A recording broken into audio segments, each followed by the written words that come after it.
For all सबको मिलना चाहिए, मिलते हुए दिखना चाहिए, लेकिन वो हो कैसे संभव, समाधान कैसे हो उसका?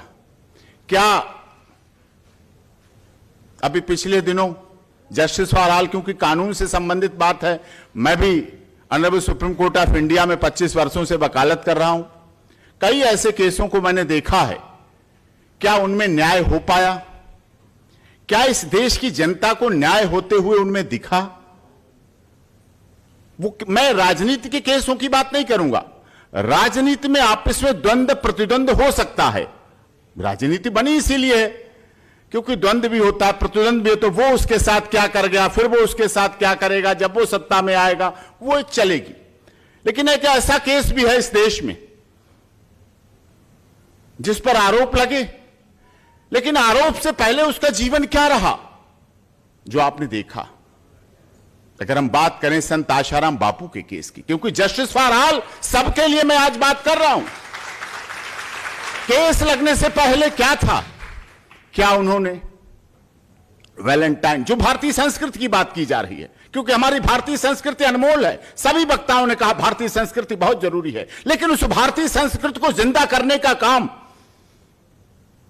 युवाओं को प्रेरणा देने का काम, हमारी महिलाओं को प्रेरणा देने का काम, हमारे बच्चों को प्रेरणा देने का काम, आज देश से जो लब जिहाद की बात की जाती है, लब जिहाद को रोकने की शुरुआत अगर होती है तो वैलेंटाइन डे, किस डे, लब डे और हक डे से होती है, तब वो आता है लब जिहाद। लब जिहाद एक साथ नहीं घुस के चला आता है हमारी बहन बेटी के घर पे, उसके फोन में एक साथ नहीं घुस के आता है, पहले उसमें शुरू होता है लव डे, किस डे, वैलेंटाइन डे, हक day.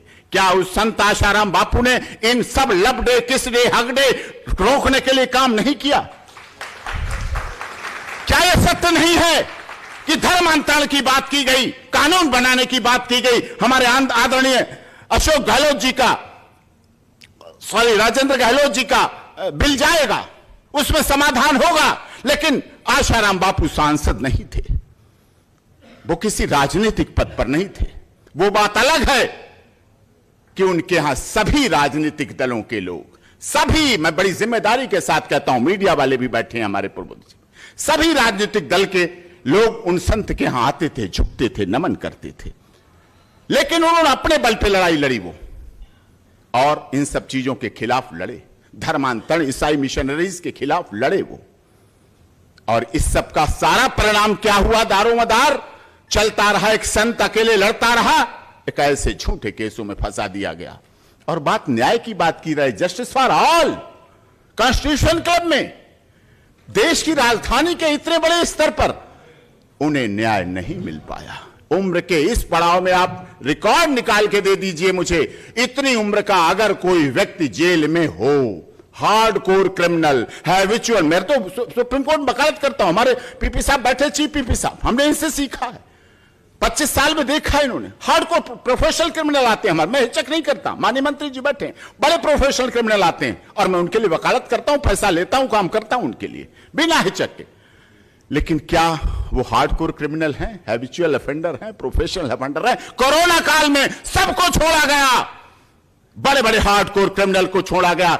High power committee, supreme court की गाइडलाइन थी, ऑनरेबल हाई कोर्ट की हाई पावर कमेटी की गाइडलाइन थी, लेकिन संत आशाराम बापू जी को नहीं छोड़ा गया।